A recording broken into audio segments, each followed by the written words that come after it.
ତିନିଟା ଜାଗାରେ ଆପଣ ଚୁପ୍ ରହିବାକୁ ଚେଷ୍ଟା କରିବେ। ଗୋଟେ ହେଉଛି ଆପଣ ଯେତେବେଳେ ବହୁତ ରାଗି ଯାଉଛନ୍ତି, ଯେତେବେଳେ ଆମେ ବହୁତ ରାଗି ଯାଉ ସେତେବେଳେ ଆମ ପାଟିରୁ କ'ଣ ନାହିଁ କ'ଣ ଖରାପ କଥା ବାହାରେ, ଆମ ନିଜ ଉପରେ ଆମର କଣ୍ଟ୍ରୋଲ ନଥାଏ, ଆଉ ଆମ ନିଜ ଲୋକଙ୍କ ସାଙ୍ଗରେ ଆମର ସମ୍ପର୍କ ଖରାପ ହେଇଯାଏ।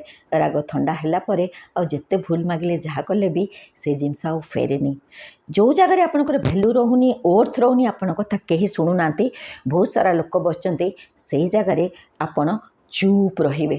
କେହି ତ କିଛି ଆପଣଙ୍କର ଭ୍ୟାଲୁ ଦେଉନି, କଦର କରୁନି, କାହିଁକି ପାଟି ଖୋଲି ଲାଭ କ'ଣ?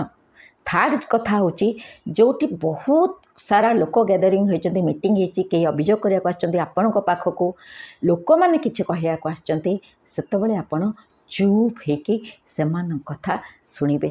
ଏ ତିନିଟା ଜାଗାରେ ପାଟି ବିଲକୁଲ ଚୁପ୍ ରହନ୍ତୁ। ଯେତେବେଳେ ଆପଣ ରାଗି ଯାଉଛନ୍ତି, ଯେଉଁ ଜାଗାରେ ଆପଣଙ୍କର କଥାର ୱେଟେଜ୍ ରହୁନି, ଆଉ ଯେତେବେଳେ ଆପଣ ଲୋକଙ୍କ କଥା ଶୁଣୁଛନ୍ତି।